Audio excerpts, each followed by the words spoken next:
effort to turn up because there's so much things happening today. A lot of it is on Zoom. People could have just stayed in the house and don't even bother to come out. You're here, so you're very welcome. And in fact, I haven't seen my beloved sister for many years. So it takes Brother Howard just many. But it's so good to see you. Now, we're in for a treat because in January, Brother Howard was here, gave a presentation, and we're all informed and educated on his presentation. And he's so kind enough to come back and to share that valuable knowledge with us. But my voice a bit cookie, so I'm going to ask my beloved brother Alutunji to introduce Brother Howard. Tell them right. Give thanks for being here, sisters and brothers, this afternoon.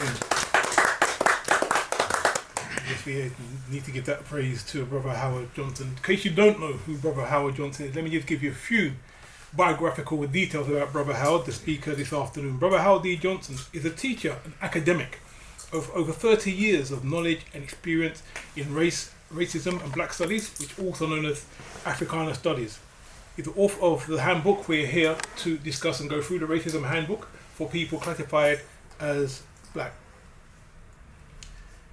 His race and black studies education began in the 1980s, studying the books Black People in the British Empire, Malcom and Afro-American History, and The Souls of Black Folk. Later, intensive studies of books of Dr Amos Wilson, Mama Frances Cress Welsing, Professor Charles Mills, Professor David Gilmore, Professor Derrick Bell, and Professor Tommy Curry. In the early 1980s, in a family tradition, he became a musician and composer. In 2003, he graduated from the University of Surrey, receiving Bachelor of Music honours.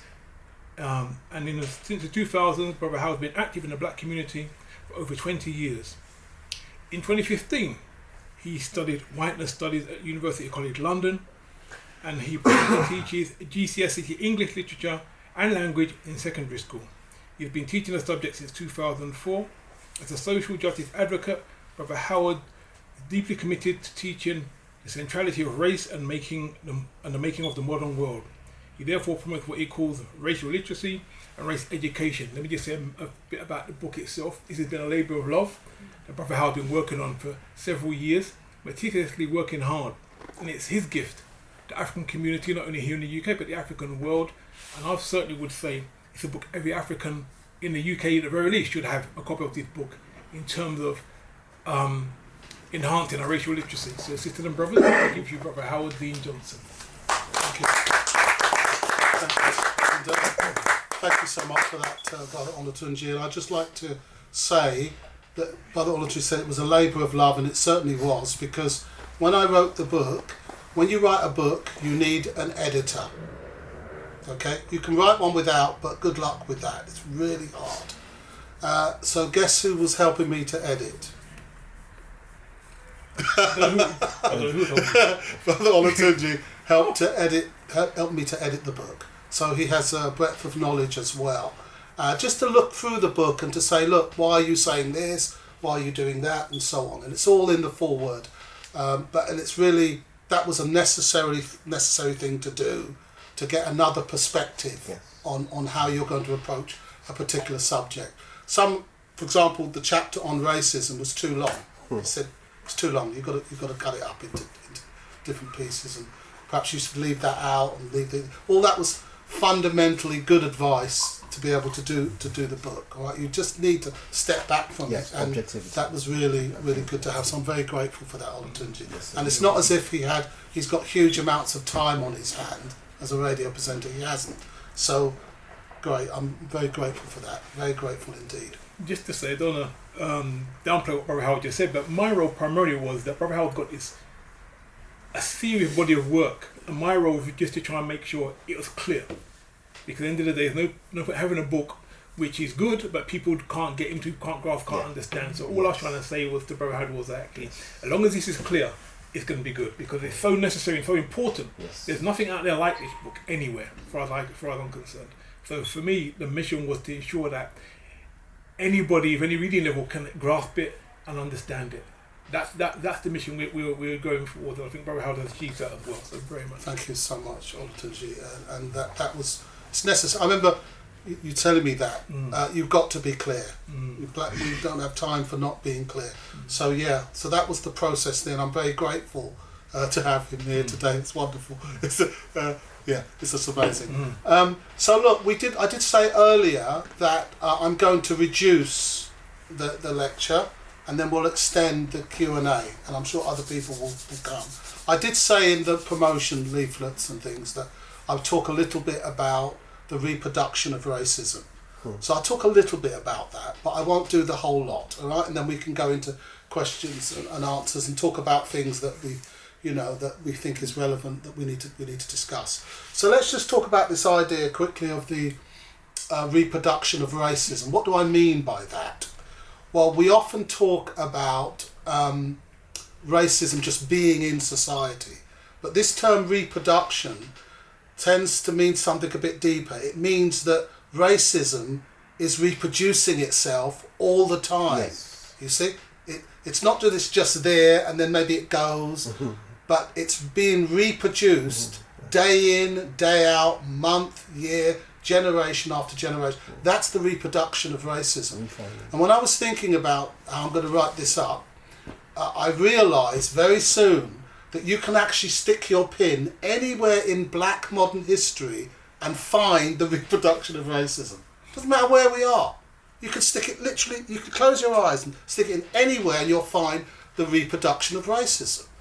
So I'm going to talk a little bit about the reproduction of racism in terms of Obama, the first black president, and then I'm going to talk a little bit about Trump, and then I'm going to talk a little bit about China's intervention into Africa, because then we can make the connections ourselves. But I won't make it too long, I promise you. So first of all, as I said, when we talk about reproduction, we're talking about the idea that something is being reproduced. It's mutating, it's changing in order to survive. Yes. That's the first process there. When I talk about China, I just want to say a few things quickly there when I get into it deep. I just need a preface. When you study China's intervention into Africa, there's huge amounts of stuff on it. And it's possible to have at least three types of interpretation of that. One, that China is just doing its economic advance. We live in a capitalist society. It's just advancing capitalistically. And therefore, we're seeing China's intervention into Africa economically. And that really means we're looking at it through a Marxist lens, if you've heard of Karl Marx. The other thing is to say, which is my position, that race is running this entire planet. I believe what W.E. Du Bois said, one of our greatest African-American intellectuals, that the problem of the 20th century, he said in 1930, is going to be the problem of the colour line, the distance and the relationship between the lighter colours and the darker colours. He said that in 1930, that the problem of the 20th century would be race. We're now in the 21st century, and clearly the problem on this planet is race. So I struggle myself to see the world through economic eyes. I could never be a Marxist, although I know the importance of it in our history.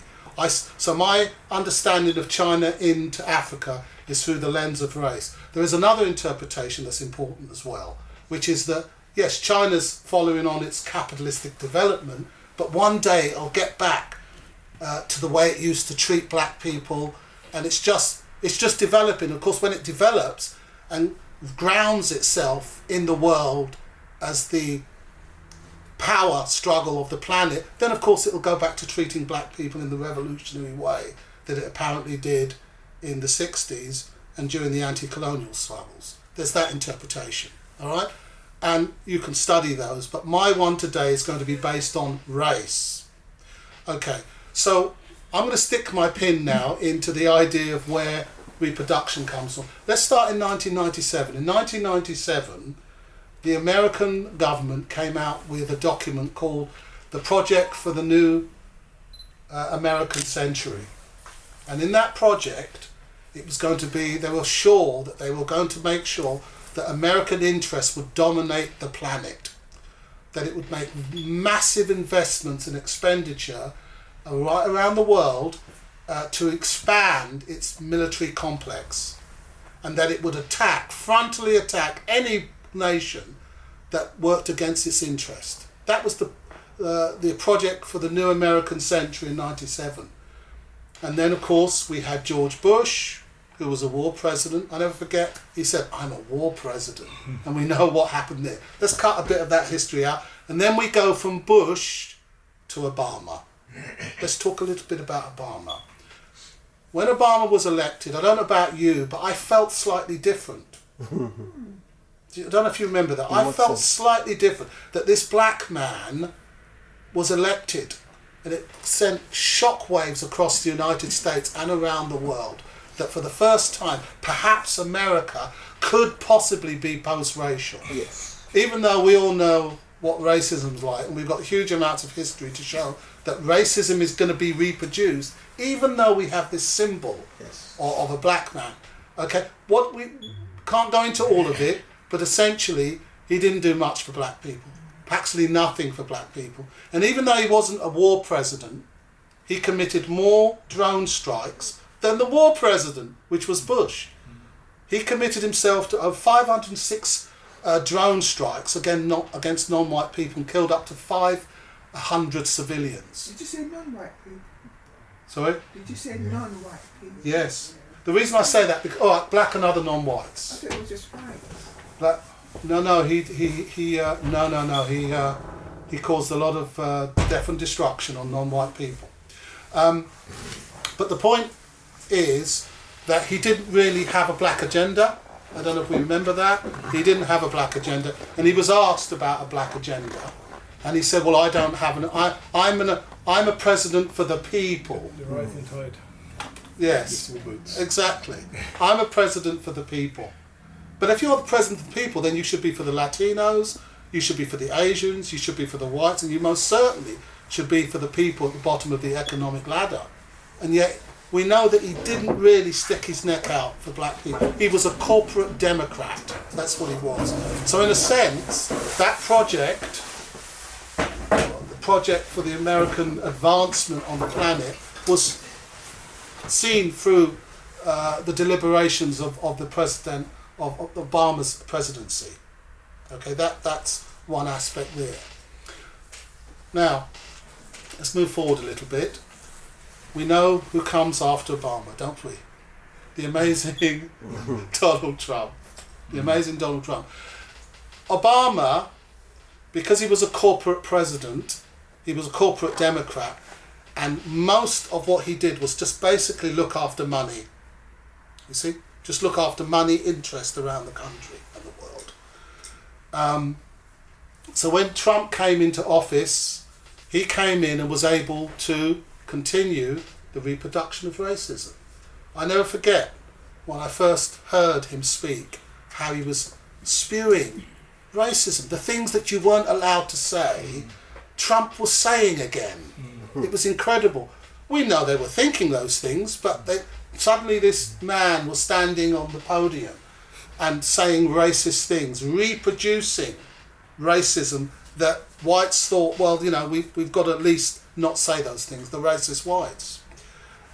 So what did he do? Well, first of all, as I said, he introduced the language of racism, that it was popular. You could speak about how you feel about other non-whites in racial terms. So, Trump put that out. Second election, what did he do? He helped to resurface fascism. So let's talk a little bit about fascism. Fascism, for black people, we're familiar with fascism. We're familiar with it. It's not nothing new for us. Apartheid, state, fascism for black people. The long years of Jim Crow in the United States, fascism for black people. So it's not something that's strange to us. Oh, is that what fascism is? Apartheid, like that? Because I've always heard this word fascism, but I don't really know what it means. Fascism is like apartheid. I'm getting there. Okay, I'm getting so I don't really know what that yeah, means. no I've problem. always heard it. I'm going to break it down for you. No problem. So, first thing to understand is, I'm going to break down some of the systemic structures of fascism. But Trump bubbles it back up. It's not like it wasn't there. He just gets the spirit of it going. Yeah. Because in a fascist state, okay, racism generates, it cogitates. You see what I mean? It breeds in that structure. And what are some of the structures of it? Well, first of all, there's no fixed ideology for fascism. So we see that it works within the particular country that it's in. The symbols of fascism is always connected to the nation state from which it arises. All right? So if it's German fascism, then its focus is going to be on Teutonic myths and the Aryan race and so on. If it's Italian fascism, it's going to focus on Caesar. Rome, Rome. the Roman Empire, the empire that never died but only declined. So it will have certain symbols. In Spain? Another form as well. Yes, There's all different Franco. different forms. The point is, it will have attached to it ideas of magical thinking by the state. The state is your granny. The state is your daddy. You see? It will have magical thinking, and also it will have notions of the ability to feel totally safe against the other. So what are some of the structural features? Today, what Trump has done, militarization of the police, wholesale surveillance. Let's stay with the militarization of the police. Just looking at that, the way it structures the police force so that they're draconian in their approach, militarize them, okay? Then wholesale surveillance, whether it's your phone, whether it's the television, whether it's laptops, whether it's on the streets, cameras everywhere. Wholesale surveillance, so that you can be watched. Evisceration of due process and civil liberties being whittled away. That's part of the fascist state as well. So what have we got there? We've got wholesale surveillance, we've got evisceration of due process and civil liberties, we've got militarization of the police, and finally, these are just the key features, expansion of the carceral system, which is the prison industrial complex. Expand it. And I don't know if anybody knows about the author Michelle Alexandra. Yes. She wrote a book called New Jim Crow. Exactly. Yeah. So you expand the prison industrial complex, and we know who for. So those fascist systemic structures, right? Racism breeds in that. In other words, it allows them to be more racist. Yeah. When you have a fascist society, you can be more. You can openly say how you feel about the other. You see, so that's where we are. Even thinking here in Europe, in 2024, we had more far-right parties in the history of elections, or at least since World War II. Yes. And within the European Parliament, lots of parties, far-right, with fascist tendencies, nativist tendencies, populist tendencies. You see, so we're getting the fascism right here in Europe and the United States as an incubator for racism. So it's coming, and it's going to be intense. Okay, so all of that then, when you get a fascist state, we should see that as the reproduction of racism. Because it's easy for the state to say, to make draconian laws about immigration. You might be dying and starving in that country of which we caused, but you're not coming here. You see? That's why immigration can be wrong, really, excessive immigration, because you're not allowing people to move where the wealth is. You see? That's really, really important. So that is, Trump has introduced the reproduction of racism, all right, through fascist structures in the American society, and fascism that's rising across Europe as we speak. Let's talk a little bit about where have we? That's how far. I want to just cut some of it out so that we can get straight to the Q&A. All right, let's go on to now China. All right, I heard the people want to talk about that, don't they? Right, let's talk about China and link it to the reproduction of racism. I think the first thing to think about with China, which we often fall into the trap of as black people, is to forget that there's really two Chinas in terms of understanding China. And I'll say it like this. I did make a point earlier, didn't I, that I'm going to explain China through the idea of race.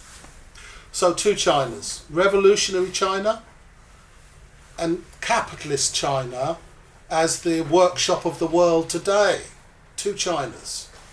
And I think one of the best ways to understand the two Chinas is through looking at two of our most celebrated leaders. And I'll make the link. I think you'll like it. We're going to talk briefly about Malcolm X and also Huey P. Newton. Malcolm X, we know, was the African-American black nationalist international liberation leader. And then, of course, Huey P. Newton was the co-founder of the Black Panther Party in the latter part of the Civil Rights Movement. So Malcolm X, we all know, was part of the NOI, but then, of course, he made his visit to Africa. When he came back, he was a different man. There was an international dimension to Malcolm X, wasn't there, when he came back? I don't think it's fair to say that he was a Marxist, but I think it's fair to say that he saw our struggle in international terms. Yes. Because he would say, you're not going to understand the lynchings and the problems we have in Mississippi if you don't bother to understand what's going on in the Congo. So immediately he had an international dynamic to his understanding of racism. Okay? And that's really important. I'll link it to China in a minute. But he began to see that actually we need to fight on an international front. But its focus was still on Africa. He did acknowledge other non-white countries, but not to the degree that the other character that not a character, but Huey P. Newton. Let's whip over to Huey P. Newton. Huey P. Newton, he underwent a massive paradigm shift as well, just like Malcolm X. But he didn't go to Africa. He went in 1971 to the People's Republic of China. And when he came back, he had this massive paradigm shift. Because he saw the struggle in international terms, but slightly different. He said in an interview that, yes, I take on the understanding of Malcolm X, the black nationalism of Malcolm X, but I can't say that the Black Panther Party did everything that Malcolm X would have done. So what did he do? What was his paradigm shift about? His paradigm shift was about the fact that he took on the ideologies of Mao. So really, Huey P. Newton was a Marxist with black nationalism tendencies, but he was really a Marxist. Okay, he took on, and of course Mao was a Marxist as well. So this is where we link it to China. Mao, revolutionary China, was involved in the black liberation.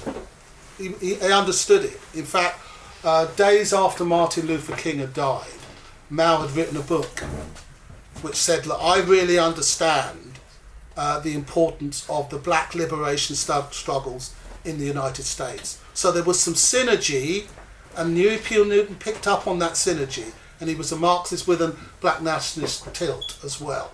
So there is a connection with China and revolutionary politics in the diaspora, particularly the United States, and to some degree here, because we did have some of the we had synergy between the US and here.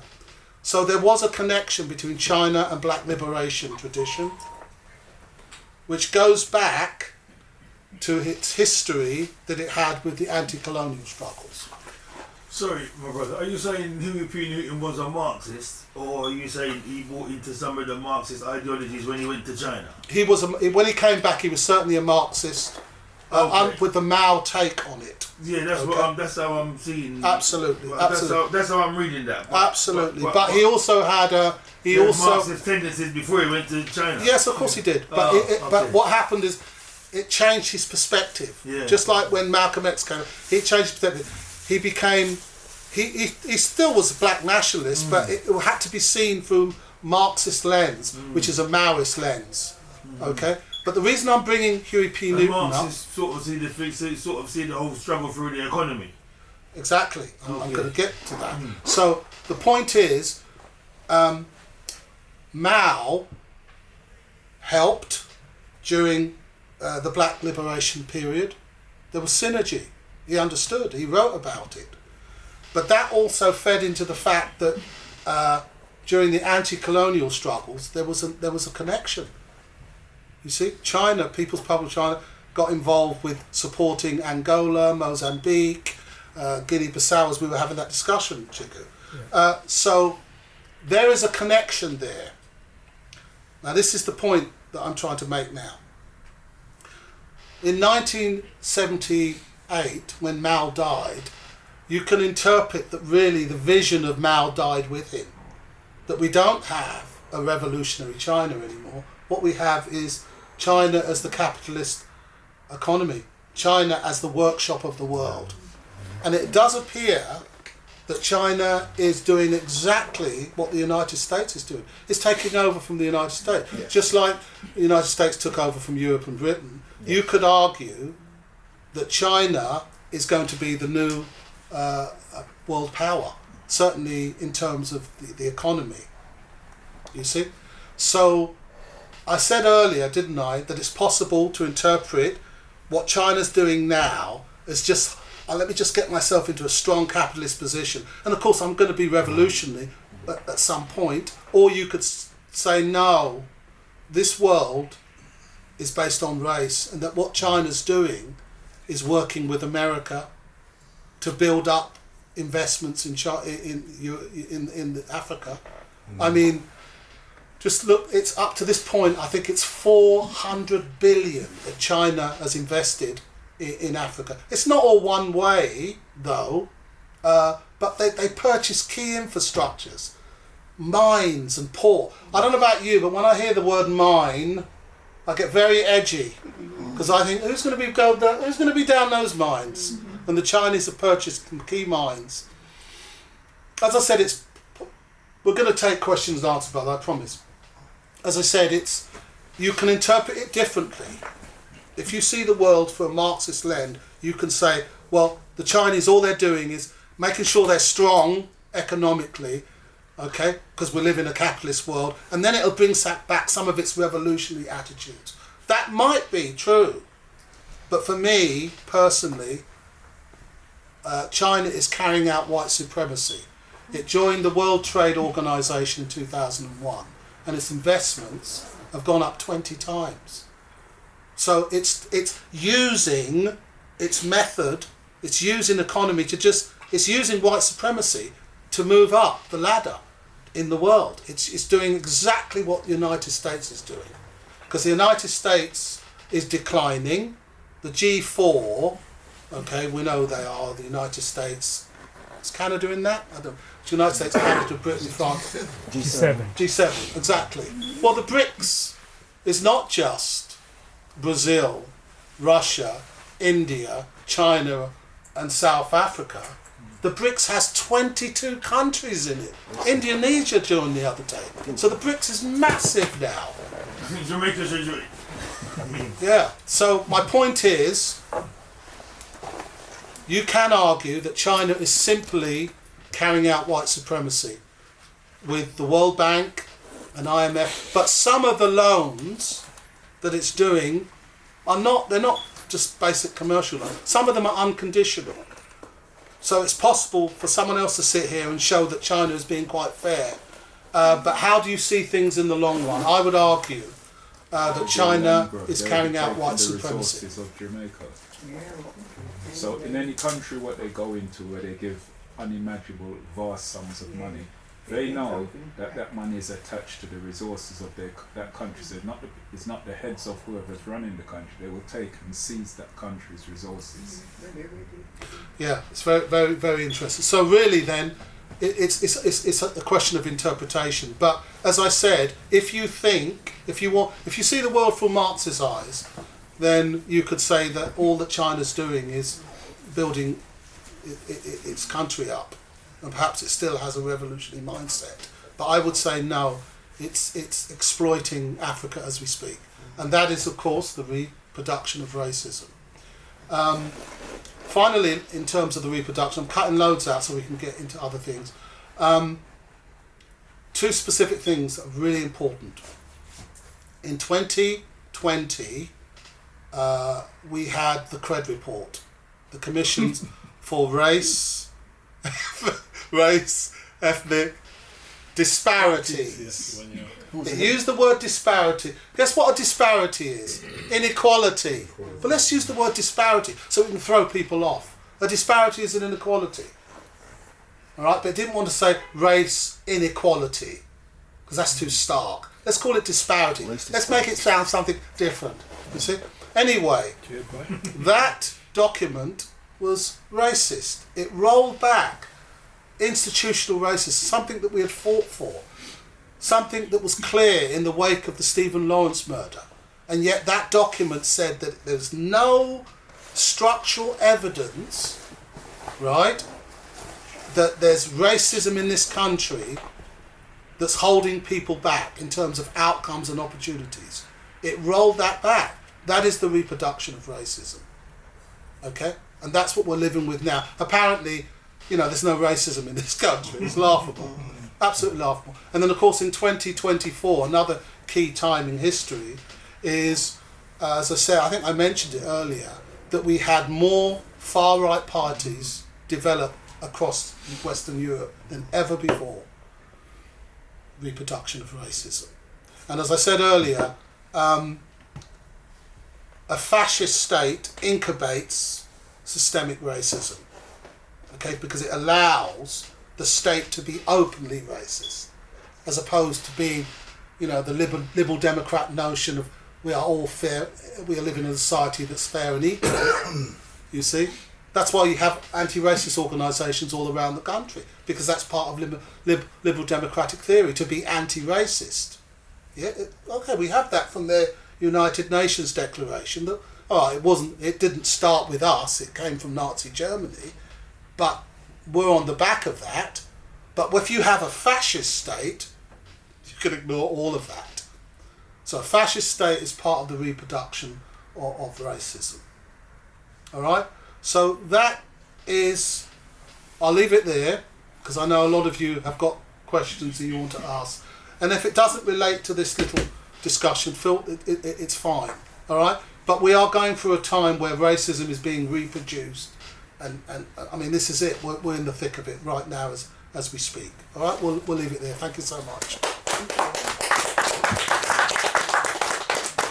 Thanks, Brother Howard. We're going to go into Q&A now. Just not many guidelines. Just raise your hand and say who you are, and we'll take a few questions. And Brother Howard will come back to you. So, floor is open, sisters and brothers. First hand. Chiku, is there anything you want to say about the question and answers? If just speak loud. Yeah. Or if you wanna come close to the camera. I think this brother had one first. Yeah. Okay, well, it was off the back of what the sister initially said. This phrase of people of color.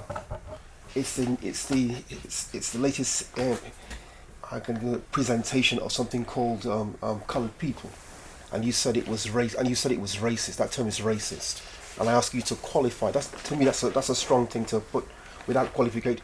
That's racist. That needs qualification. Why is the term people of color specific? Why is that term racist? So why is the person people of colour racist? Yes. Okay. We need to add another one more, because another term they're using as well now is the black and brown people. Black and brown. Yes, Right, Yes, I'll exactly. put that, Yes, I'll throw indeed. that in as well. The language of Right, brown. the reason the term people of colour is racist, right, because it is in the inverted coloured people. And we all know that apparently we dispelled that in the 60s. That's right. And today we are told that we shouldn't say coloured people. You see, you can't say coloured people. It's a racial epithet. But people of colour is coloured people inverted. You see, and then you get huge amounts of liberal bourgeois blacks, people of colour. Now, when you use the term people of colour, you then can use the term black and brown people. Yeah. Now, when you use the term black and brown people, all your and BAME. sorry. And BAME as well. Yes, of course, we'll get to that as well. When you use the term people of black and brown people, all you're doing is reinforcing race. I understand that language is difficult. It's very difficult, the way the racists have constructed language. I tend to say white, non-white. Okay? And the reason I use white, non-white, because that's the way the world is constructed. Don't shoot the messenger. You have the global north and the global south. White, non-white. You can see the economic disparities. So the correct term, the term that expresses what is happening on planet Earth, is white, non-white. Now, obviously there are multiple pockets of white power. Okay? So it's not the old 30s, the white man. It's not that, because there are different pockets of power. Okay? But it is white, non-white. There's no question about it. Because even the whites who might not be taking part in individual racism are benefiting from structural racism. So it's always going to be white, non-white. Whether you're consciously or unconsciously practicing racism, what's going on the planet is white, non-white. People of colour is inverted coloured people. And I have to understand what Olatunji just mentioned there. Sometimes you hear people say black and brown people. I don't use it. I use black and other non-whites. That's what I use. That's what I use. Because if I'm talking about my situation, why shouldn't I put my group first? So I say black and other non-whites. I don't say people of colour, because that's a racist term. It's rooted in race science. The idea that ethnic groups are colours. Okay? Yeah. All right, that's the problem. I hope that's answered your question for you. You said something about the Chinese doing white supremacy. Did you say that in regarding China? The Chinese employing white supremacy, as it were, or how is that possible? Well, because they're victims themselves, aren't they? Yes, but there is revolutionary China, the China that helped black liberation during the 60s and 70s, and China that helped anti-colonial struggle. But the China today seems to be on a different trajectory. It seems to be the workshop of the world. It's doing exactly what the United States is doing, you see? Right. And some of its key investments and infrastructure are dodgy. You see what I mean? I'm not saying all the loans are strange, but you're doing a deal with China, and then China wants your mines and your ports. Yeah. And I don't know about you, but I don't like the idea of having a mine. What are you buying a mine for? Who's going down that? Okay, am I going down that, or are you going down? You see what I mean? I don't like it. My point is, China appears to be carrying out white supremacy. It joined the World Trade Organization and so on. If you interpret the world through racial lens. If you don't, you could say China is just being capitalistic until it gets its footing, and then it'd be able to be revolutionary again, if you want to take that interpretation.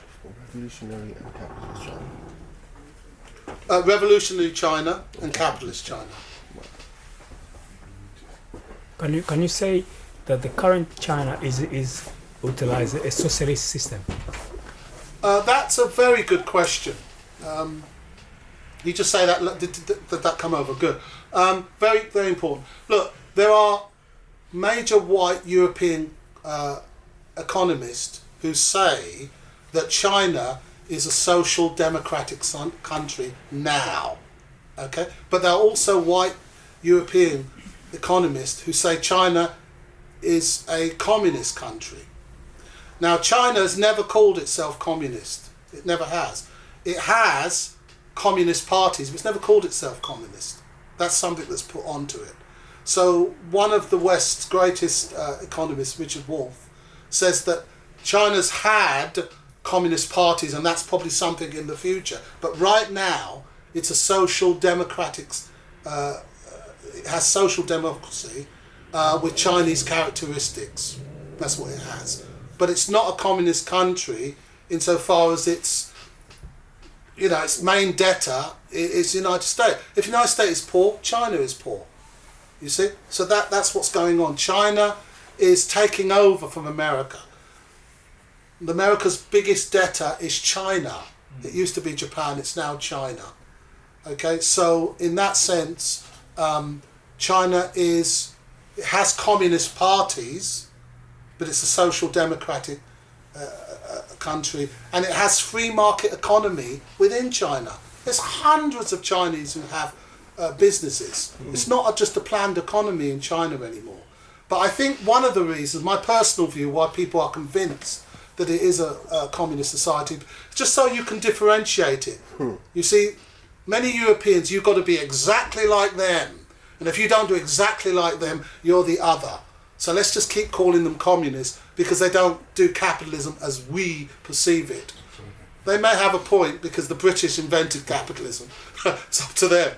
But China, even by their own economists, Richard Wolff, John Meiserheimer, they both say that China is a social democratic society that has huge it's spending with the United States. All right, it invests in with the United States. Yeah. Can I just quickly add as well, in terms of the difference between China and America vis-a-vis the African world, is when China engages with the African world, they're concerned about the resources, and that's primarily it, what they get out.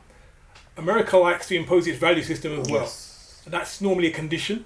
So they want to impose certain social policies, whatever. That's probably the key difference, where people see China as being less of an imposition, because all China wants is resources.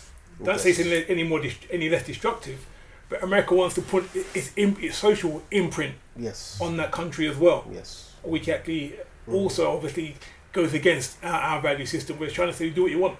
As long as we get the gold, as long as you get the resources, the oil, and as long as you pay us back. If you don't pay us back, then we take your stuff. Take your mine, exactly. Interventionist foreign policy, non-interventionist. So as I said, that's an excellent point there. Obviously. So the point is how you want to perceive China. I believe race was central to the making of the modern world. Oh, absolutely. All right. So I understand that capitalism needs to be critiqued. And Marxism is probably a good way of critiquing it. But I'm not going to see, to me, the problem with Marx is that he didn't think that white supremacy is a system.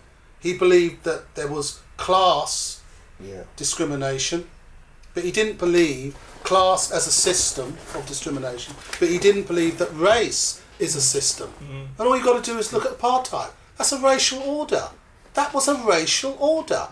So class comes into being, and it modifies class relations.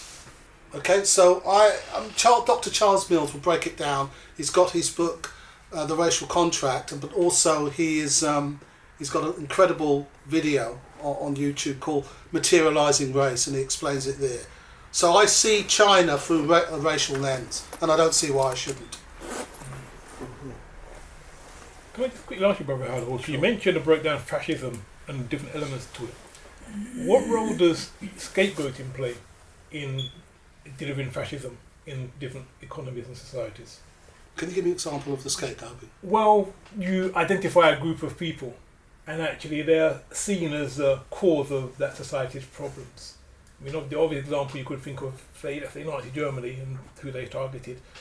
Is that a feature currently in fascism? And if it is, who is being scapegoated? Yeah, I would say absolutely a feature, absolute feature. Because look, when you don't have a fascist society, okay, then liberal democracy comes into play, which is, it has this notion that we're all fair and we have a fair and equal society. It's okay to be anti-racist. But when you have a fascist society, you can outrightly scapegoat people and say, look, you know, you're poor because of this immigration. So yes, I would agree. I can't think of any particular. Look, the groups are always going to be black. They're always going to scapegoat black people in certain fashions. But absolutely, in a fascist society, it incubates racist behaviours and scapegoating, without a doubt. It's easier to do, absolutely easier to do. The reason I can be anti-racist is because Britain says it's a liberal democratic state, which says equality and fairness for all people. So you're allowed to put that forward. But if you have a fascist society, very difficult to do, because it's all about the other damaging this nativist group that have the right to be there and you don't. So that's a problem. Good question. Eskid Benoit, two questions. One, you said about Marxism. Is that what the Chinese first moved into? The Marxist side of, you know, because they're big population and everything else. So when Marxism was about, is that what the Chinese was doing? Yeah, Mao's China was yeah. Marxist, yeah. And of course when China became a state, Right. most black, we were still going for our anti-colonial struggles. Right. So apparently there's synergy. There was synergy Good. to some degree. They did help. There's no question with the anti-colonial struggles in terms of money and assistance. But they do, Maoism is a form of Marxism, without a doubt. Okay, it is a form. Look, we have Marxism in our history as black people because we try everything. We'll try anything. But I believe today, I'm not anti a black person who's Marxist, but I believe today that we should move on from it. Marx was a racist, by the way. Okay, he was a racist. He called black people degenerate niggers. And of course, if you're a racist, that's a problem. We could go into that later. But my point is, it's really important to understand that it's important for black people to see the world as it is, and the world is racialized. You see, Marx didn't acknowledge white supremacy as a system. He didn't acknowledge it. He acknowledged racism, but he didn't acknowledge race. He basically reduced racism to what he called the superstructure. So it's just a kind of strategy of monopoly capitalism for super profits. It's just a tool of the ruling classes to break up solidarity among the world. No, it's more than that. Look at South Africa. That's a racial order. You see, so that's the point. Marx is not current, okay, in terms of black people who have been racialized. That's my point. Okay, one other point. Would you say that, obviously with technology, and obviously places like China, Japan, and over that side of Asia, and parts of Africa are seeing what capitalism done in a much bigger way through the technologies, I say, through phones and what have you, and saying, hold on, we want piece of this capitalism because it looks good, it's nice. Because some of the stuff that we're seeing in Africa where, you know, certain parts are really poverty stricken, but yet, you know, the disparity, as you said, I think, is quite large, where another system rather than capitalism, I don't know which one it is, would actually better, you know, everybody rather than a small piece. So, you know, with the advent of technology moving and, you know, AI or whatever, I don't even think it's going to get worse. Yeah. So I don't know. I just wanted your take on that. It sounds a What's the little actual mixed up with it. Yeah. Capitalism, in its form, is going to even get, you know, More draconian. more, yeah. Without a doubt, you see. That's why I know it's nice to go to Africa and see all these amazing things that the Chinese are doing. But we do have, we can look at South Africa. You can have beautiful built-up modernity and then push to the side, you have the shanty towns. right, yeah. So I'm not convinced of that. I think we need to return to something that's more familiar to what we are as African people. You see what I mean? Can I just interject something on how the sad reality of the whole thing is we talk about we, but we don't do nothing. We watched apartheid. We watch what's going on in America. Similarly, what's going on in Africa. You had over 100 years the big carve up, the infamous Berlin Conference, right? Right now, you've got the richest man in the whole of Africa, Del Gotti, the oil man, right? Sitting there in Nigeria. A lot of these things is happening around Africa. What are we? We're letting it happen. We're doing nothing. They did talk about the African nations. There's a lot of talk about that. Well, Someone pushing that. Well, The African nations. they're pushing it as but everybody that stood up, going back from Patrice Lumumba, coming forward to as recent as Gaddafi, everybody that stood to structure it has been taken out, wiped out, assassinated. And like I said, we are seeing this. What are we doing? Nothing. Well, okay. I'll try and answer that to some degree. I know where you're coming from. It feels like we're doing nothing. We're not doing that now. Yeah. Let me give it a shot. let me give it a shot, Julia. The idea that speaking does nothing is flawed. That's not correct. You have to look. The government is monitoring everything we say. I'll let you come back. When I say we're doing nothing, I deal with a lot of things, including health and wellness. As I explained to you, in 26 years, I've reversed 5-6 different conditions what medical science has stated impossible. During the COVID, I was helping people bounce back in 4 days. I never charge a penny to a soul, right? I've gone out there and made things happen. When I say we, what are we doing? You can talk till the cows come out unless you are prepared to do something and be the change you want to see. It's gonna be like the band plays on. Right, let me answer that then. Let me try and answer that. Firstly, there's a number of forces at play. Okay. Number one, talking is not immaterial. It's very important that we talk. That's why governments are monitoring every single thing we do. It's really important to talk, if not for us, but for our children. So the fact that we're having these lectures, okay, it's changing our points of view. We pass it on to our children. Maybe there could be new leaders or whatever.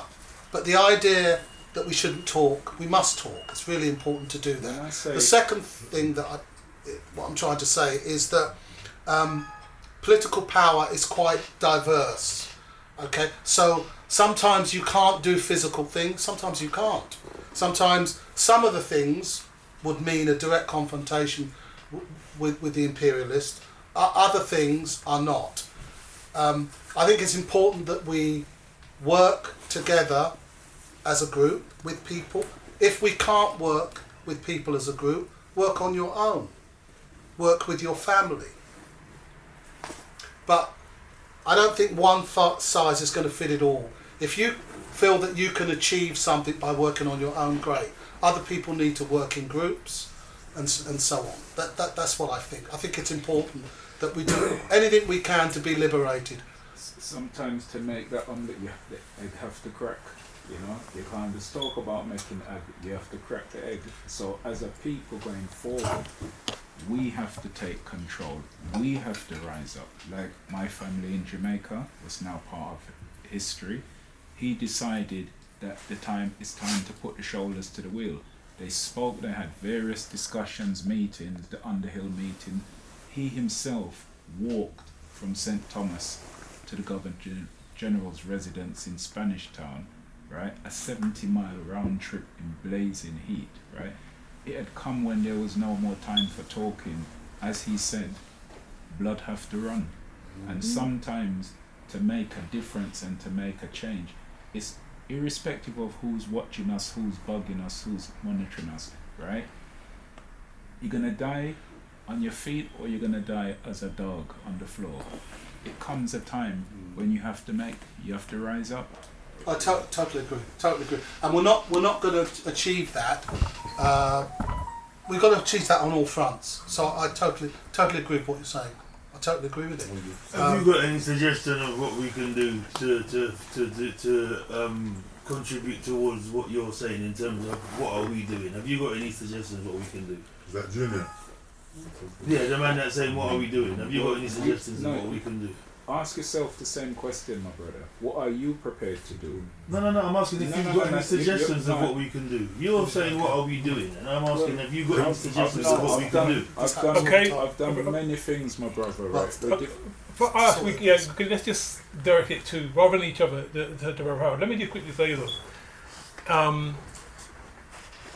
think sometimes we don't always know what's going on because we're not involved in it. And I think there is a lot going on, so I think there's lots that we're doing. And if we look at, for example, we mentioned the motherland, a lot of people now focused on what they call the Sahel region, Burkina Faso, Mali, Niger as well. And people are very currently optimistic about President Ibrahim Traore. But he didn't come out of nowhere. He had a Prime Minister, exact recently, he's not sure why that was, Prime Minister who was a disciple of Thomas Sankara. Now, Thomas Sankara was deposed in 1987. But that thread has continued.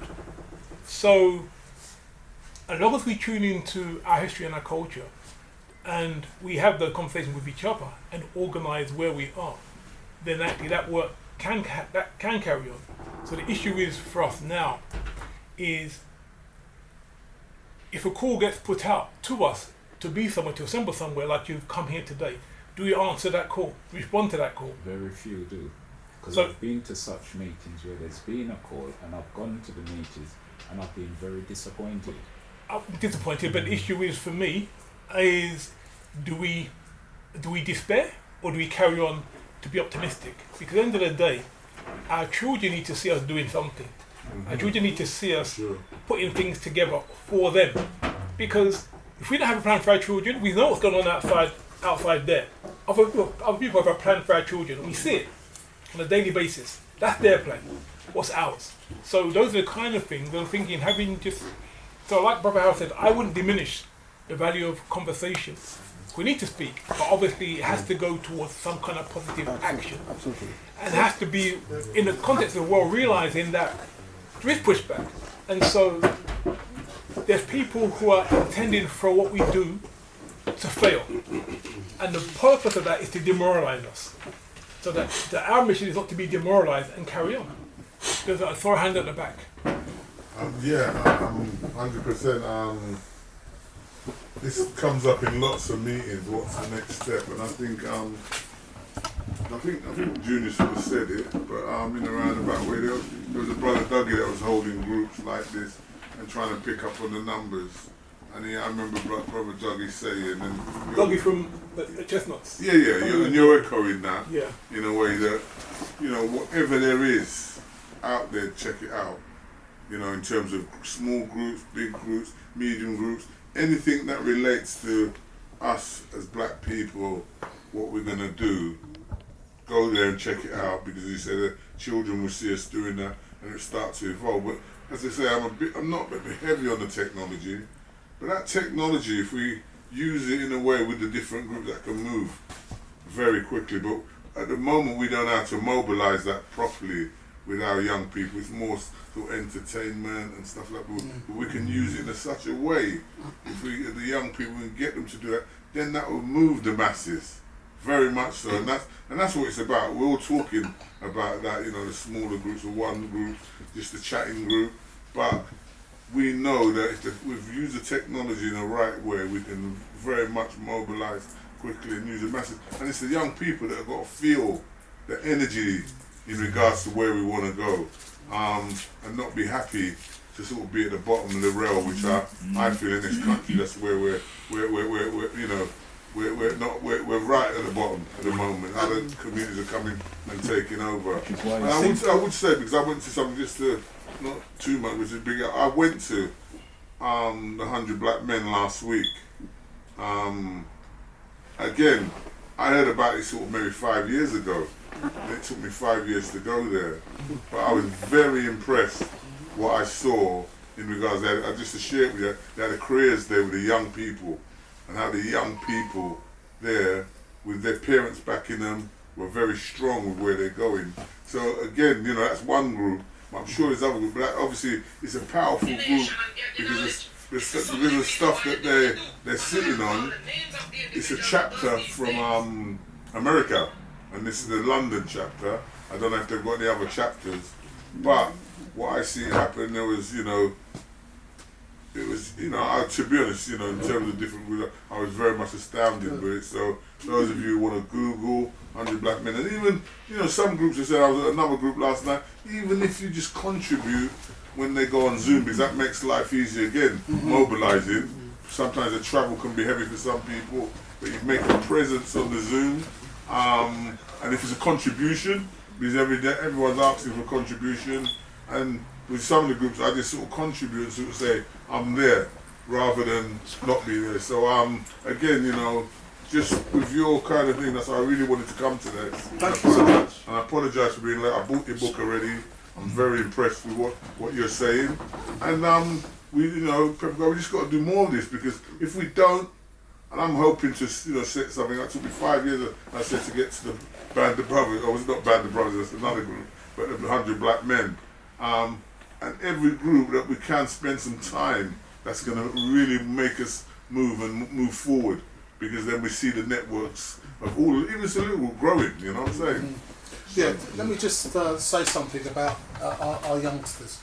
Obviously there's an absence of young people here today, and that's why I also written the Racism Handbook. I'm a teacher in a school, and I can tell you that the youngsters, they're not on anybody's level. Now, I'm not talking about the acquisition of knowledge, but they're not on our level as to why we're here.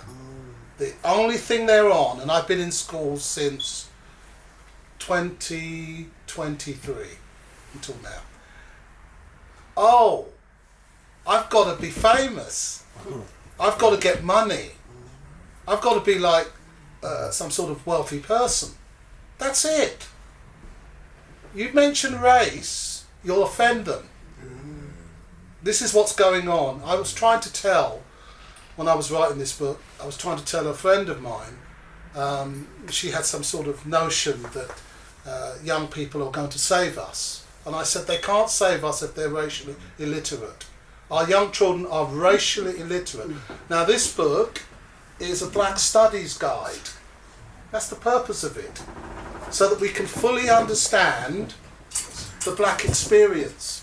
It takes you through it. You don't have to go to university, but it takes you through the disciplines of black study. And a youngster can read that, you can read it with them and so on. So our youngsters, they don't think that there's any problem. They just need to get money, and black people don't have money, so I need to go out into the world and get it. They're just tripping on that. They are racially illiterate. Others. That's true. But the reason why I asked as well, because I'd say that 2017, 2018, whatever, I put out the Brexit dividend, because when Brexit happened, some of these people felt emboldened about how they would be responded to us. Yes, they did. And just another quick thing, in terms of that kind of the case that happened, a brethren of mine, good brethren of mine, he got taken to court and lost because the police were draping up somebody, the African police that was mixed actually, and he said he used the term coconut, and arrested and convicted him on that basis. Yeah, that coconut. He used the term coconut and said that he was racially abusing the police officer, and the magistrates found him guilty. He appealed and they upheld the conviction. But anyway, let's go back to some brothers. Is there anybody who hadn't asked a question once the... Let me just make a point. Brother Howard said that we're racially illiterate.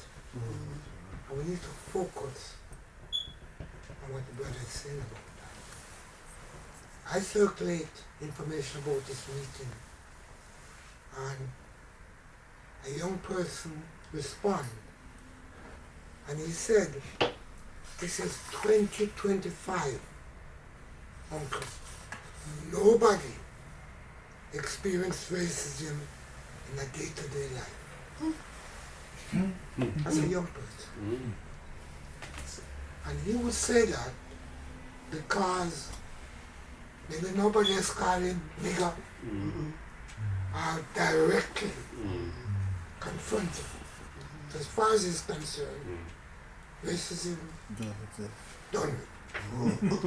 And the other point you've got to raise is that the young people are seeing it, that you just need some cash in your pocket. And who have good amount of cash don't have a problem. They see things in terms of money. Come to meeting, am I going to be paid? Can I make money out of that? So we keep saying we, and we are the most diverse people on the planet. In Nigeria alone, there's over 200 languages in just one country. So when you look at the entire African continent, which one of us in this room today can say that I have gone through a process to fully understand our condition, our situation, and I'm well prepared to meet the challenge? None of us. I've been at this now for over 50 years, and I'm learning. Because if you come to my house and I offer you a piece of cake, and you taste the cake and say, Pepukayi said, that nice cake. How do you make it? And I'll give him the recipe. These are the ingredients. This is how you put it together. And if you follow the instructions clearly, he may even turn out a better cake than what I gave him. What model does any one of us follow? Where's our recipe? All of us recognize that we're in a bad state and something must be done. But how do we go about it? Is there a handbook? A revolutionary struggle? In fact, oftentimes, we don't even try to find out what are the strength and weakness, what is the success and failure of organization in the distant past, currently. We just jump in. We all talk about we, but if you look at the word we, turn it upside down, and it's me. And too often, we govern about me, and the we is out the window. If you're dealing and looking about a movement, right, we're far too often where we've gone wrong. We have a leader, right, that's usually taken out. When the leader's taken out, the whole thing collapses. To have any movement, progressive movement, you have to have a line command. So no individual is seen to be the head of that organization. And at the same time, it should never be known who's the head of that organization, because amongst your own people, you will be infiltrated and they are going to bring you down, your own people. So on that movement going up, right, it has to be structured so intricately, right, that nobody don't even know who's the head of that organization. Because you are going to get bugged, you are going to get followed, we are going to be, even our own will turn against each other. Or your same brethren that dislike you or your missus, somebody will come and try sleep with this one, that one, and so many different levels. I don't think there needs to be a head of any organisation. Let me tell you what I mean by. For example, we've all sat here and listened to Brother Howard talk,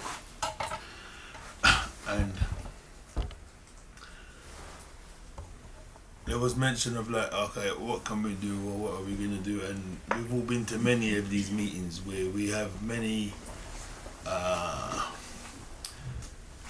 collective ideas and interest of, and are concerned about ourselves as black people. And we keep on going over this, how do we get out of this? How do we help ourselves? How do we do such and such and such? And in what my brothers just said there, about there being a head of an organisation or such and such and such. So supposing we all decided now that, us people in this room here now decided that, okay, we're going to do this, we're going to do that, we're going to do this, we're going to do that, alright? All of us here will agree and know what it is we're going to do, and we will all be doing whatever it is we do when we're in our individual selves, when we're by ourselves in our individual dealings. You understand what I'm saying? And then we'll still do that collectively when we're doing it. So it doesn't have to be something whereby there's a person like the head of this or a head of that. You understand? Because we all understand what it is that we're living. And we all understand that we're responsible for our lives and our families and our communities and our people. And it's just like if we say, all right, we're going to put on a little, someone's birthday, yeah? And we say, all right, everybody come and bring a bottle and bring some food. Boom, you do that. You understand, yeah? So then, the same way we do that, it's the same way we do whatever next stage we agree to do to better ourselves up the chain of the structures and the systems that fight us all the time. You understand? The same way we say, all right, Pepukayi's birthday, all right, we're going to do a little thing. Everybody's going to come and bring our bread and bring our food and boom, and we do that. So that's the same way we have to look at what it is we're going to do to up ourselves. You understand? So then we have so whatever it is that we collectively agree on and decide, and then we come to the conclusion of, say, we agree on the things that we say. Okay, it's a Marxism idea. It's a colorism idea, or whatever the actual ingredients of, whatever the actual ingredients of the thing is, we all agree on the ingredients, yeah, and we all agree on how we're gonna bake the cake, yeah, and then we all just have to just do the thing, you see me? Does that make sense? Yeah, it does. It does. It does. Anyone wants to raise a point, just raise your hand so we can see. Okay? Yeah, I'm keen to hear from people who haven't spoken yet as well. And it's really a question for Brother Hal. Just quickly refer to what Brother Pepukayi was saying, about the young people not interested in the race issue. But you've got other people going around talking about two-tier policing, who are up and down the country last summer, tearing up the place, trying to burn down hotels, beating up people, and you had 12-year-olds involved in that, alongside their brothers, fathers, grandfathers even. So the irony is, whereas our young people suddenly can't see race as an issue, other people see it everywhere, and see us and other people the problem, because they talk about immigrants. Yes. They can't see us. They don't know whether immigrants or not. Yes. So when they talk about immigrants, they're also including us. Yes. And the immigration issue and the two-tier policing issue. So that's the thing is, the peers of our young people see race everywhere, but young people say they don't see it, it's not important. We have to ask ourselves why that is. And I think the issue of racial literacy, if the parents don't have it, the children aren't going to have it. This is. So that's why I said, go back to what I said earlier. So everyone needs to have this. But everyone don't have this book, get the book, because you need our language. We communicate need to be the epitome of racial literacy. How we analyse things when we see things happening in the news. Analysis needs to speak to racial literacy. If you're not sure what that is, get the book. Any questions or comments, preferably for anyone who hasn't spoke yet? Sister Washington. You actually kind of summarise what I wanted to say. Say it anyway, sister. In your own words. It's two parts. One, thank you for doing this book. I have not read it, so I don't know if it actually talks to the youth as well. But like you've just said, it's a matter of us understanding that, how we apply it, and passing it down to the younger people. I see the young people a bit like the LGBT community that they're forcing on us. In a few years' time, it's just normal, it's just normalised because it's in the schools, it's in the system. You know, my young people around me, they don't know what I'm talking about if I say anything against it or if I talk about racism. They're on another level. So we have to bring it back to them with that information. But like you said, you need to analyse. So what I really wanted to ask, first of all, Brother Howard, I don't know if I'm a bit off key, but this situation in Congo with M23 and Trump and the Chinese, how do we, again, we was talking about doing something, that we can do something, but if we cannot analyse a situation, how can we do anything about it? We feel helpless. I'm helpless. What's going on in Congo? We're helpless. I'm helpless. One, I don't understand it. So I don't understand. I understand how it affects us as a race, but not the mechanics. Okay. So if you don't understand that, how do you start? Right. Do you understand what I'm trying to say? All right. Look, I've got an article on my website called "What is Racially Illiterate," because I didn't have space in the book, so I put it on the website. And Olatunji said it there. What I'm trying to say. And sometimes when we were at the Marcus Garvey Centre and I said it and people took offence, but I'm okay for that. That's the point. Look, this is the starkest way I can say it. Most adults are racially illiterate. Now, once a person understands race, you answer many of these questions ourselves. So I know, for example, am I going to stay in Britain? Am I going to set up systems that help to fight racism? Am I going to have my family? Am I going to move back to Africa? I'm going to be in the rest. Things are clearer for me. Things be clearer for us once we become racially literate. Adults are not racially illiterate. We're not. We have fragmented knowledge and lots of arrogance as well.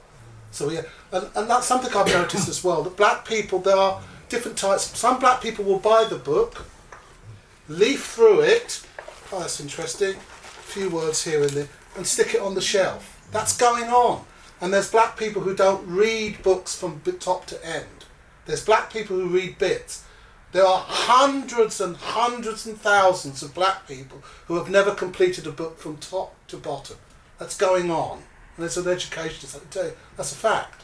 So until we become racially literate, then we can pass it down. Our children look at us as if, you're going to tell us how to deal with things? We just need money. You don't know what you're doing.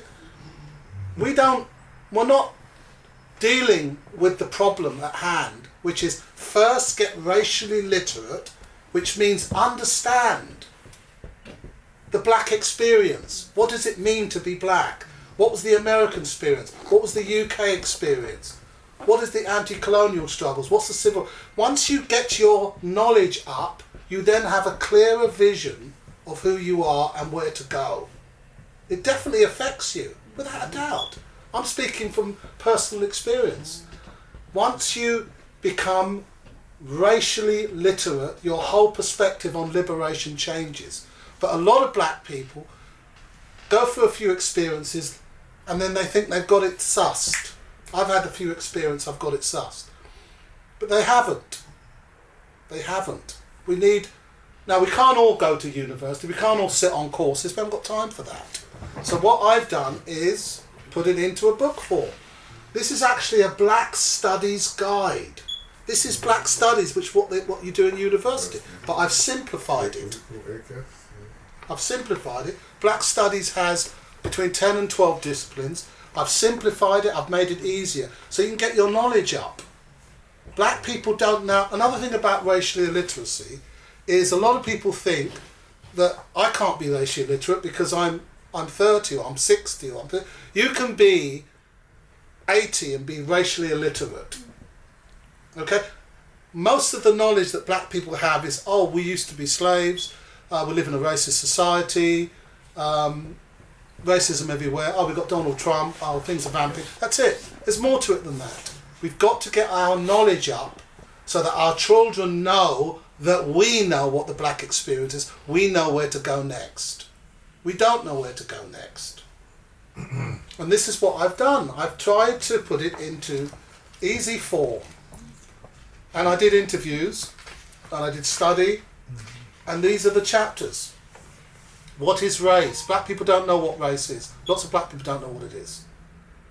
What is racism? Black people, most black people are convinced of the white interpretation of racism. I did my interviews. I had hundreds and hundreds of interviews with black people, and you ask them what is racism. It's incredible the answers you're going to get. Charles Darwin on race, why is that important? The slave trade, all the contradictions there. Racism in Christianity. African composite religion. Who are we? Mixed race, the racialization of mixed black and white race people, and self-help books. Anti-black development, that's what self-help books are. But you go into any black household in the UK, and you will find how to do this, how to do that, how to be strong, how to have a strong personality with no recourse to Africanness. That's called racially illiterate. Okay? You need to understand the black self to be strong. You can't go to W.H. Smith and pick up a book, 10 Spiritual Ways of Making Yourself Strong. That's stupidity. Okay? You are an African or of African descent. You have a different psychology. You need to study that psychology. Okay, and that's what that chapter's about. Self-help books are destructive to the African mind. Right, do you want to give our brothers and sisters a definition of what racism actually is?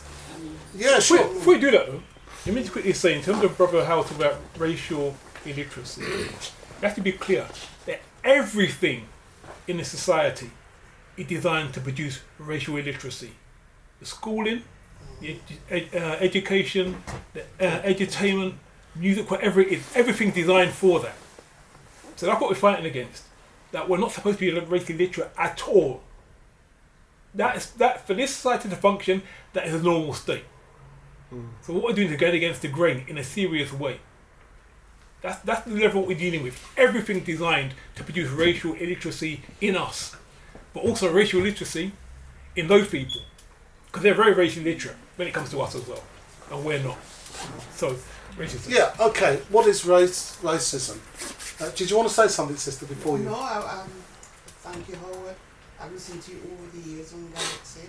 Very impressed. I was waiting to buy the book. Thank you for coming, sister. Yeah. Would you be doing a course to break down your book? Right. With a course. That's a beautiful question. Yeah. Very Thank you, helpful. sister. Mm-hmm. Look, this book. How can I put this to get through to my people? I could have had a doctorate. I could be Dr. Johnson. For all that's worth, Olatunji. Who gives a damn? But you know what I mean? But my point is this. You wouldn't have this. You wouldn't have that. I did this for you. Okay? When I wrote the chapter on Darwin, okay, I took it into a university. I spoke to an associate professor. Oh yeah, we can make some change. It was clear it was going to go in another direction. There would be no racism handbook. There would be Dr. Johnson. That's all that would be. No racism handbook. And elite academic language, and go on Google Scholar and have a look. That's what would have happened.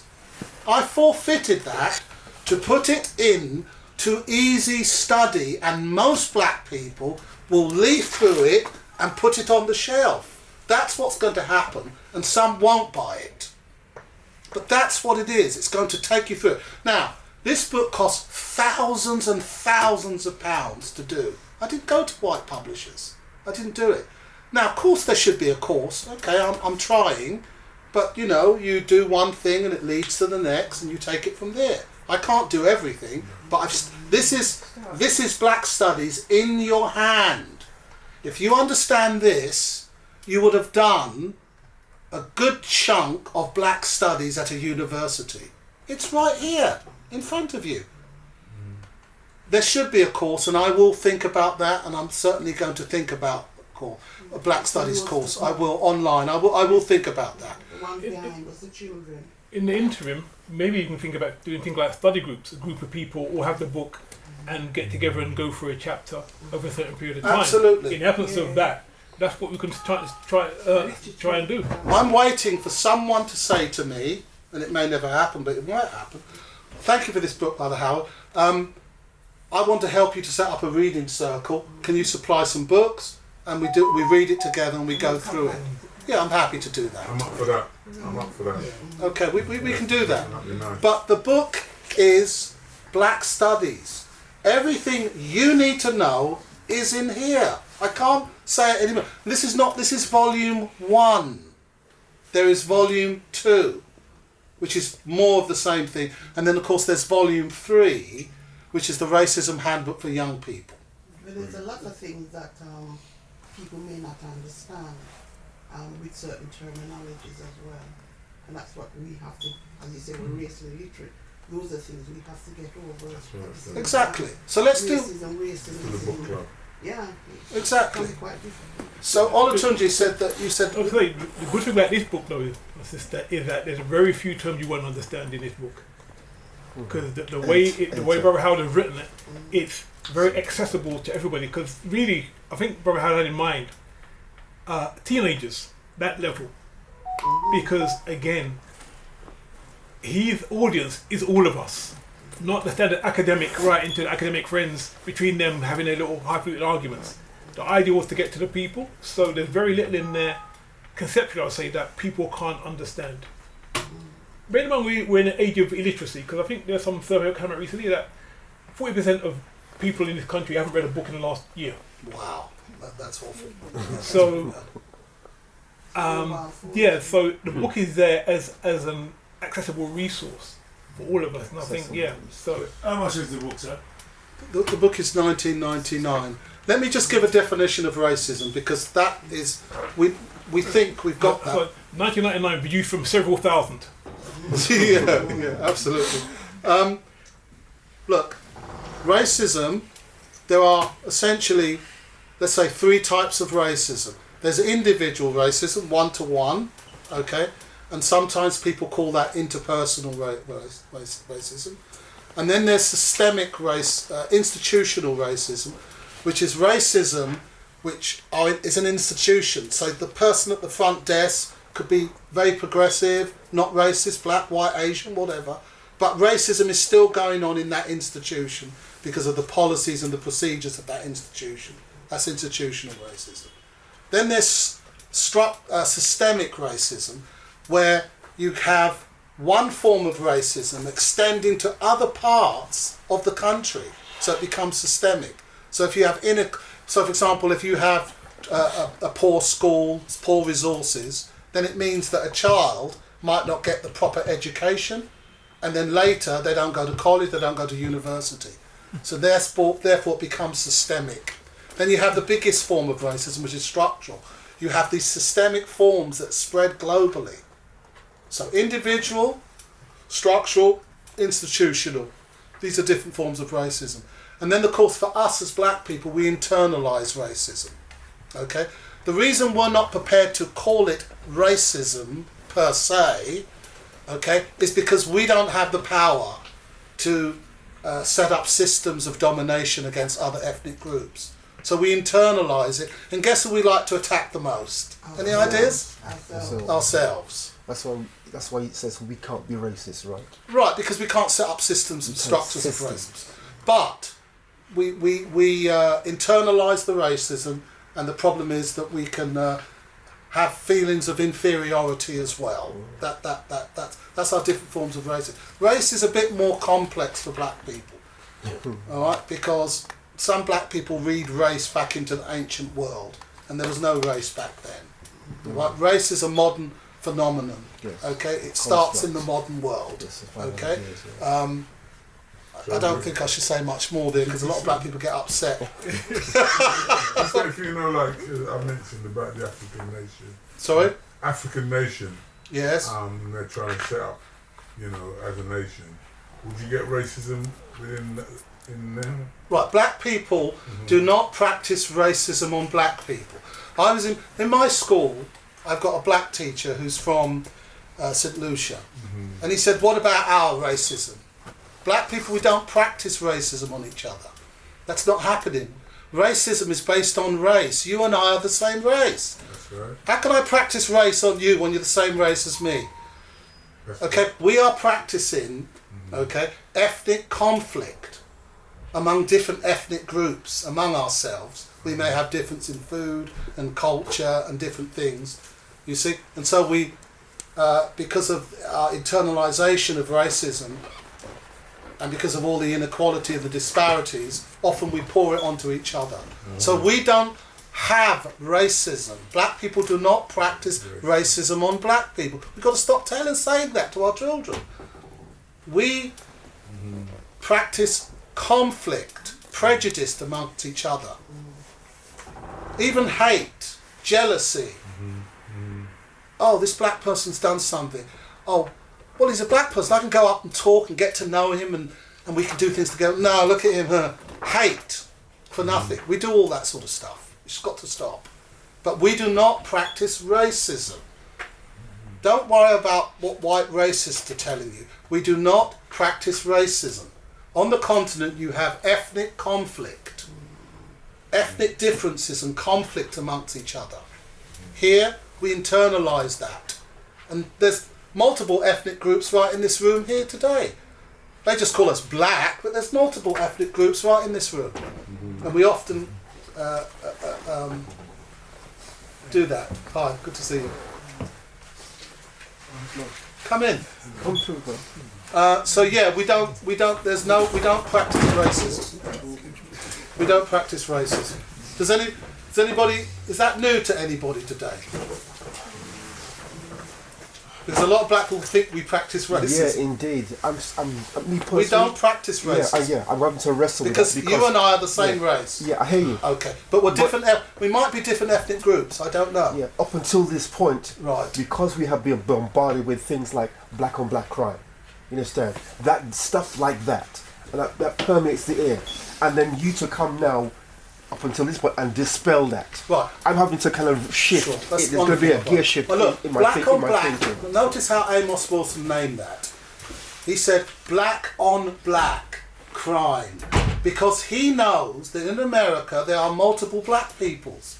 There's multiple ethnic groups. You just call them black. That's a term that has been given growing up, how I used to look on it, which is still how I look on it, is that the oppression of a superior race. Now, we don't have the power in the Western world, so we cannot be even racist or against, because we don't hold that power. They hold the power. That I get. So it's who hold the power, which is the Caucasian in the Western world, suppressing the other nations of colour.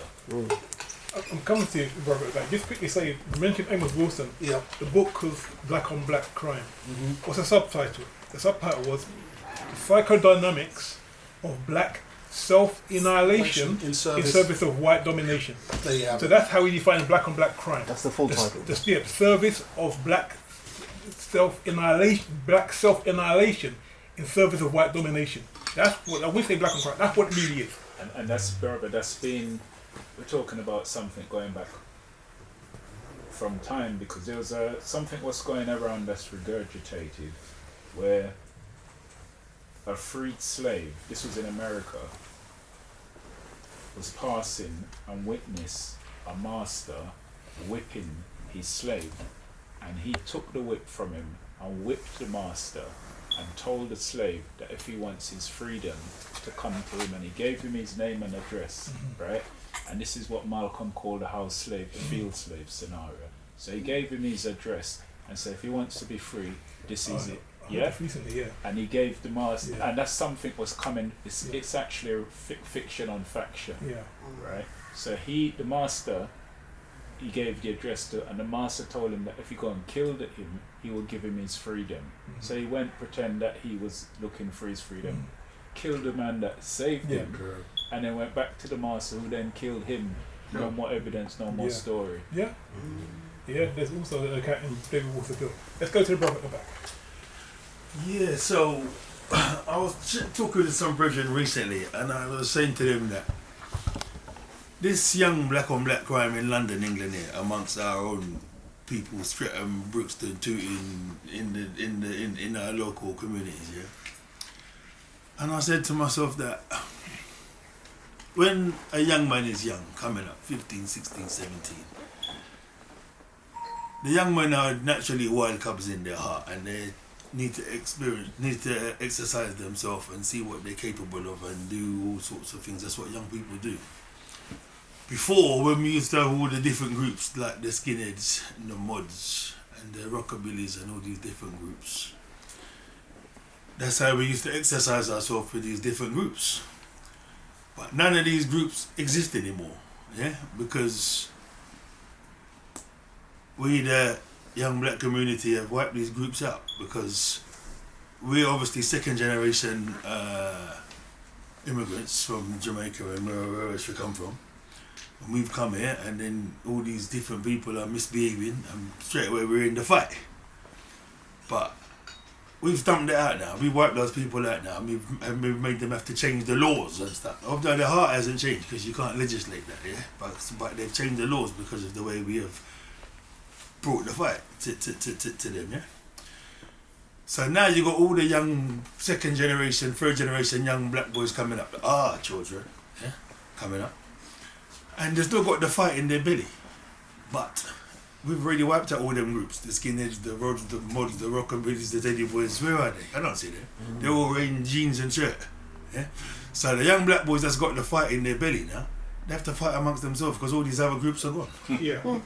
You understand? Yeah? You know, I'll push back on that. Hang on. What I'm saying is, a young person has naturally got that, trying to exercise themselves and develop themselves and grow themselves. You understand? So right now, if a young man has a little offence or misunderstanding with any other person in the street now, the person's going to take out their phone and call the police, and the young man's just going to go. Yeah? But if he has any sort of misunderstanding with another young black young man, he ain't going to call the police, because he's going to be ridiculed. He's going to call his cousins and his friends, and he's going to call his cousins and his friends, and that's what they want. You see me? So that's how I've analysed how this thing has happened. I'll push back on that a little bit, because I think in terms of what they call black on black crime, which is itself racism, the term, it's not the majority of our young black boys anyway engaged in that.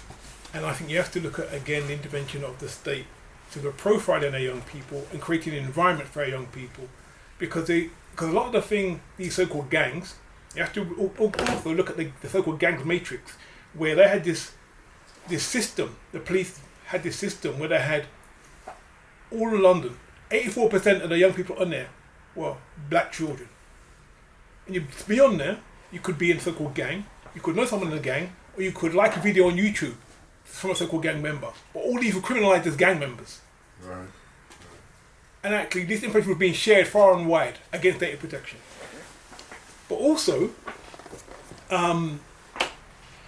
again, London is the most surveilled city in the whole world.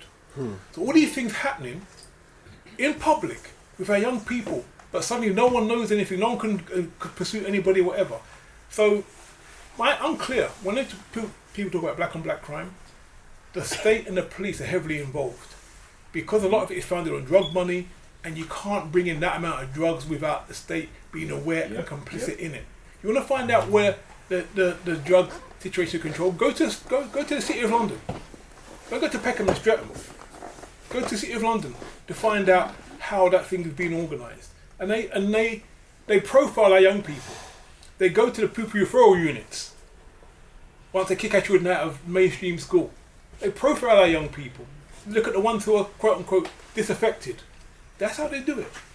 It's nothing natural for our young people to be involved in fighting, engaging each other to the death. Because we didn't do that. So what's changed is between us and them. We may have had fights, a few of us at school. We didn't go around killing each other. No. What's changed? No, I'm saying We before haven't used changed. to fight Have we with the put that into our young before people? We used to fight with the different white people groups. Well, They were gone now. I don't know who you are, but the fact is, when I was growing up, there was no the skinheads and what. They was all gone. By the time I'm sure I'm not much younger than you, if I'm younger than you. So the point is, those things weren't there. So we have to look at the imperative of the state to create havoc in our community. You have to look at people like Eaton Green and Dore Denton, who are quote-unquote yardie brought over by the Metropolitan Police to infiltrate our communities. Operation Tiberius, Operation Jackpot. All these police operations that are there really to surveil our young people. I'm not saying we ain't got work to do with our young people, but we have to be clear about the role of the state in getting young people involved in these fights to the death that benefit nobody, not even themselves.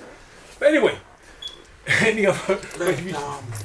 Let's take from people who have not. Yeah, we can. Listen, 10 minutes for close. Okay. My name is Precious Joy. I love books, and I've read many, many books from start to finish in my time. But a couple of years ago, I became concerned of what was going to happen to my books when I pass on. So what I've been doing is to find organization in Africa, schools, health care centers, and I've been donating my books to them. Last year I went to Ghana in November to the Library of Africa and the African Diaspora. That library. That one, yeah? Sylvia Author started that library there. So my Black History Studies collection I've donated to them. So they arrived in June, July, and I was there in November, and I did an interview with them, so that I've sent that out on WhatsApp. And it's really to inspire other people that sometimes we have a lot of assets in our homes and we're not using them. And one of the things that really drove me to do that was when I've been home to people, helping them to clear out, especially when a loved one has passed away. And a lot of those assets just end up in a skip. They're thrown away. So I had to say, because I valued my books so much and I've invested a lot of money in those books, I wanted them to go to a safe home. So I do that library now, the Library of Africa and the African Diaspora. I've done to Zimbabwe, Sierra Leone, and to the Gambia. I've got a couple of projects in the Gambia that I send books to. Other people have started the charities, and I support them mainly through books. Anything that's educational. Another area that I've done is healthcare, because I've been in the holistic health practice, and also in fashion and design. So because I believe in not just giving people things, but to give them things that they themselves can use to educate themselves. I've worked with different organisations here in the UK, like someone mentioned, the 100 Black Men of London. I used to volunteer with them. But we've also got other organisations. Handra Mohammed, he runs, it used to be the West Side Young Leaders Academy. Now they've got the Lewisham Academy. We've got Manhood Academy, the Womanhood Academy, the Black Parents Association. They all support our young people, and those are organisations I've been involved with. Now, I'm not rich, but I've decided that I'm going to share whatever little I have now. It's going to be less for the taxman to take when we're gone, right? So I'm making sure that I'm passing on. So half the time when I buy a book, I'll buy two, because I'm going to read it and then I'm going to donate them. So my children are not going to have that problem. Oh, what are we going to do with mom's books? And people are always telling me crazy, well, you buy all these books, but I read them. And that's how I've educated myself. You know, and I encourage people to do that. As you talk about the book, I used to have book circles in my home. Right? Because I say to people, I'm not going to sit down and wait for anybody to teach me Black History Studies in school. And then I've gone out, I've done the courses. But one of the best courses I've ever done, or a line of study, is in African-centered psychology. That is a must. We've got to get to grips with that, to understand psychology from our own perspective. Beautiful. Because Eurocentric psychology was not written for us, by us. And a lot of times, I find personally, it does more harm than good. That's brilliant, sister. I'm really impressed. And that point about the books, that you actually read the books from start to finish. Yes, and then I you do. don't- That's absolutely amazing. Yes, And I your do. last point there about black psychology, I think that's really important. That's another dimension of racism, which is in volume 2. I've got a chapter called "The Psychology of Racial Oppression," because that's a whole new dynamic as well. That's something we need to look at. But that's impressive. That's really good. But there are a few people now doing courses in the UK. I did a course during lockdown. It was brilliant. 18 months with Dr. Erica McInnes. She's been in the United States and she studied with the Association of Black Psychologists there. She's back and she started a course there. And there are a couple of other organizations now realizing the importance of introducing or working with psychology from an African-centered perspective. Amazing. Can I say something quite important in Hold relation on, to brother. that? Particularly Anybody with, else? One moment. sorry. Anybody else who haven't spoken? Can we speak about? I was just taking it all in really. Chanced upon one of your YouTube videos. Which one was a week that? or so ago. Well, I just watched a bunch. Yeah. The reason I asked, brothers, because I'm not technical minded, so I had quite a lot of help doing things. So it's like, new to me, YouTube clips and everything. So yeah, that's good. It's good. So it's good to know that's working. Yeah, I noticed that you were having this event, so I thought, I'll be in London today, so Wonderful. Thank you so much for coming. Appreciate that. This one. I wanted to ask, do you touch on religion in your book and how religion's kind of used to kind of control black people? I know it's like a loaded question. No, A it's lot of good people don't question. want. It's a good question. It's in volume 1. It's called African Composite Religion. And of course, yes, racism in Christianity. Racism in Christianity. And those two go together. Was that? Which one did we? Yeah, that was initially one chapter, and then he split it into 2. So that we've got the 2 chapters there. We've got racism in Christianity, and we've got African composite religion. So it's there, absolutely there. Last point to the system. Yeah, do you cover trauma as well? Psychological trauma?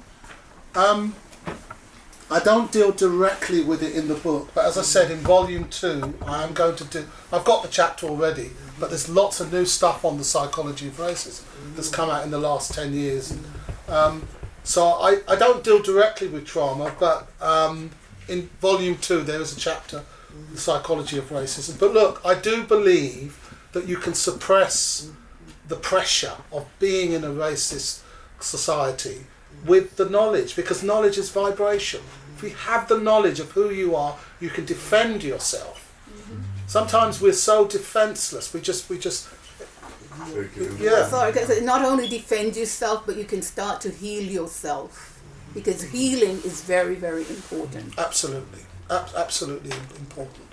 But Only in my book, I don't recommend most of the self-help books. I've got a chapter in there. I know I'm going to annoy a few black people, but it had to be done. It's called Self-Help Books, Snake Oil, Anti-Black Development, and I go into the fact that many self-help books are toxic for black people. Having read at least 30 of them myself, and I used to think, this book is about developing the person. What person? You see, what person? Why are you making assumptions that the European mind is fit for your mind? You see, when you go to the psychiatrist, if you went to psychiatrist, he or she lays you down on the couch and discusses your history of where you're from, what you did last, to eke out your problems. You go to yourself. You don't discuss the psychology of someone else. So it's really important that we have our own psychology, that we understand that we have our own psychology, and we've got to go to there. Our history is not the same as European history. The saying for that is you don't discuss your malaria with the mosquito. I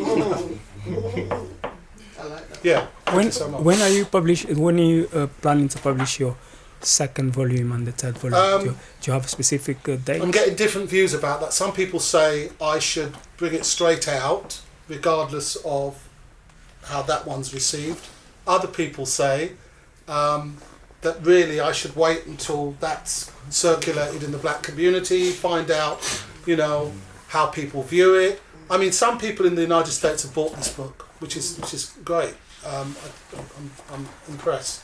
So some people say give it time, and plus I'm trying to build my people don't know me really. I'm very open.